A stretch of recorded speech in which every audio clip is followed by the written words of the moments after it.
বুকিংয়ের ডেটগুলো এবং আমার নিজের পার্সোনাল শ্যুটের ডেটগুলো খুবই মন খারাপ থাকে।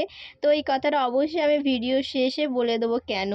যদি আমি আজ ক্লায়েন্ট বলি হয়তো খুবই ভুল হবে কথাটা বলা। কারণ একই সাথে বড় হওয়া, একই স্কুলে পড়া, তো টিফিনে আড্ডা দেওয়া, অনেক রকম খারাপ ভালো মন্দ নিয়ে সব কিছুতে আমাদের দিন কেটেছে।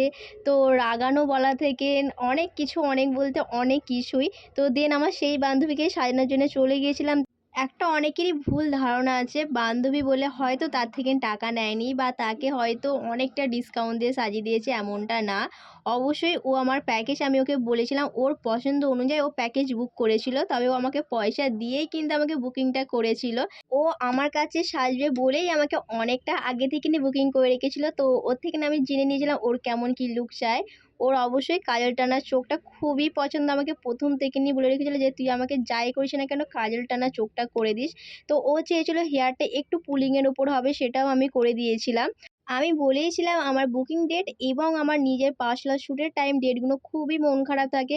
যেহেতু আমার খুব একটা ভালো নামি দামি মোবাইল না, তার জন্য খুবই ডাউন আমার চিপ ভিডিও ফটো ওঠে। তো অনেকটা সময় মন খারাপ নিয়ে আমি ভাবি হয়তো আর পোস্ট করব না ভিডিও ফটো।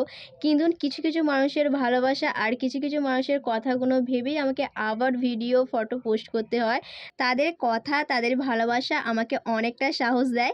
তোমরা কিন্তু যারা চাইছো তোমাদের স্পেশাল ডেতে বুকিং করতে অবশ্যই বুকিং করতে পারো। আর সামনে থেকে এই ব্রাইডকে কতটা যে মিষ্টি লক্ষ্মী ঠাকুরের মতন দেখতে লাগছিল তোমাদেরকে বলেও বোঝাতে পারবো না। তো তোমরা দেখে জানিও লুকটা কেমন হয়েছে। আর দেখা হচ্ছে নেক্সট ভিডিও।